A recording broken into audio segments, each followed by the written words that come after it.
को बचाए रखने का नाम है। बहुजन समाज पार्टी इस संविधान के प्रारूप को चलाने का नाम है। इसलिए हमें यह सीखना पड़ेगा कि बहुजन समाज पार्टी उस मोमेंट से निकलकर 5000 साल की उस तपस्या से निकलकर आज इस हिंदुस्तान में अपनी राजनीतिक भागीदारी को तय कर चुकी है। और वो कौम, जिस कौम के ऊपर ये फख्र है कि वो कौम इस हिंदुस्तान से लेकर पूरी दुनिया में सलाहुद्दीन अयूबी जैसे लोगों का हुक्मरां रहे हैं, और वो कौम आज अपने लीडर के लिए तरस रही है।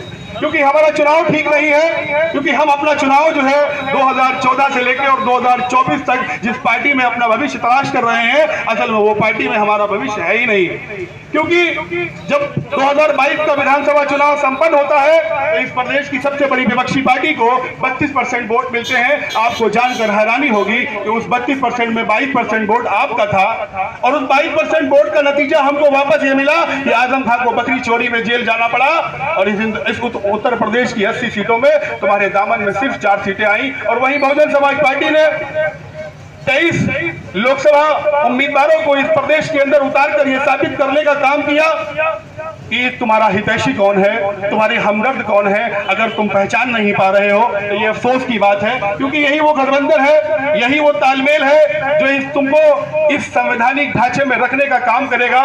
क्योंकि जो दल इस वक्त सत्ता में आसीन है, वो दल ये चाहता है कि इस देश में सांप्रदायिक ताकतें बढ़ें और उस देश में एक जो अल्पसंख्यक है वो हाशिए पर पहुंच जाए। क्योंकि हिंदुस्तान की पहली ऐसी गवर्नमेंट है जहां तुम्हारी भागीदारी 0% है। सेंट्रल गवर्नमेंट में आज की डेट में कैबिनेट में तुम 0% हो, और यकीन मानो अगर तुमने अपनी पार्टी का चुनाव ठीक न किया, तुमने अपने इस बोर्ड को सिर्फ बोर्ड समझा, अगर तुमने इस बोर्ड को बोर्ड समझकर सिर्फ दिया और अपने बच्चों के भविष्य के लिए काम न किया, तो आने वाले टाइम में तुम उत्तर प्रदेश की भागीदारी में भी 0 हो जाओगे।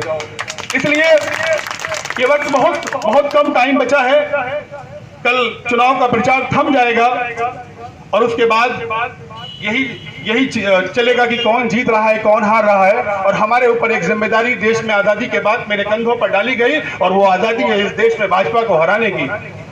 यकीन मानो, जिस कौम ने किसी पार्टी को हराने का काम किया, उस कौम के भविष्य कभी नहीं बन पाया। क्योंकि हमें जिताने का काम करना होगा। ये जिम्मेदारी जो इस सेकुलर पार्टियों ने हमारे कंधों पर डाली है कि इस देश के मुसलमानों को भाजपा को रोकना है, ये जिम्मेदारी मेरी नहीं है। क्योंकि न मुख्यमंत्री मेरा बनता है, न देश में प्रधानमंत्री मेरा बनता है। हम इससे पहले भी कह चुके हैं कि हम राजनीति के टारगेट 100% है, और इस देश की हुकूमत में सिर्फ हम 0.25%। तो हमें यह सोचना होगा कि हमें अपना मुस्तकबिल बनाना है और हमें अपनी पार्टी को जिताना है। हमें किसी को रोकना नहीं है, क्योंकि रोका तो हमने 14 में भी था, रोका तो हमने 19 में भी था, नहीं रोक पाए ना। क्योंकि हमारा चुनाव ठीक नहीं था, हमारा वोट देने का तरीका ठीक नहीं था।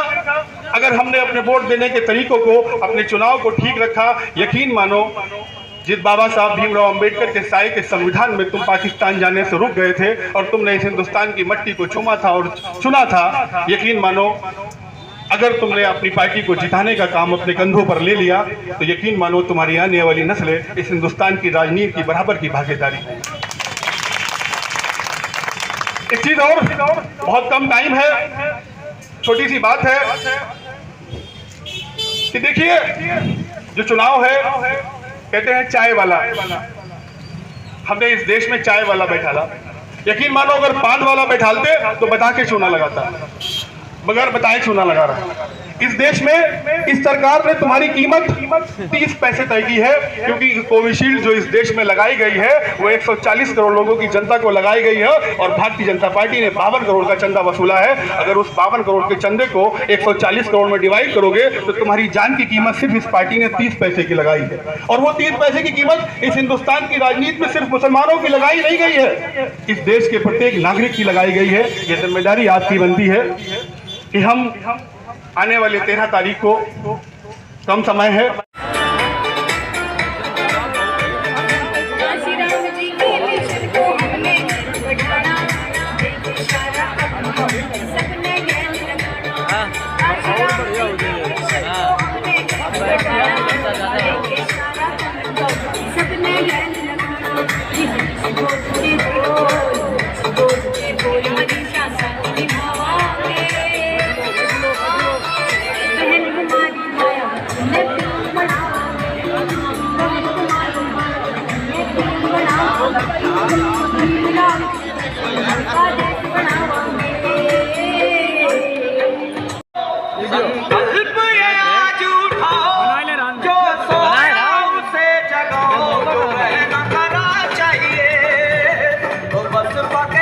बढ़ाइए, सरकार सबको की चाहिए, तो मेहनत के साथ गाँव मोहल्ले घर के में खूब विचार हो रहा हमारे बेटी है घर नारी ने मेरा तो सारे बेटियों को शक्ति बनावांगे बहन कुमारी मैं पीऊं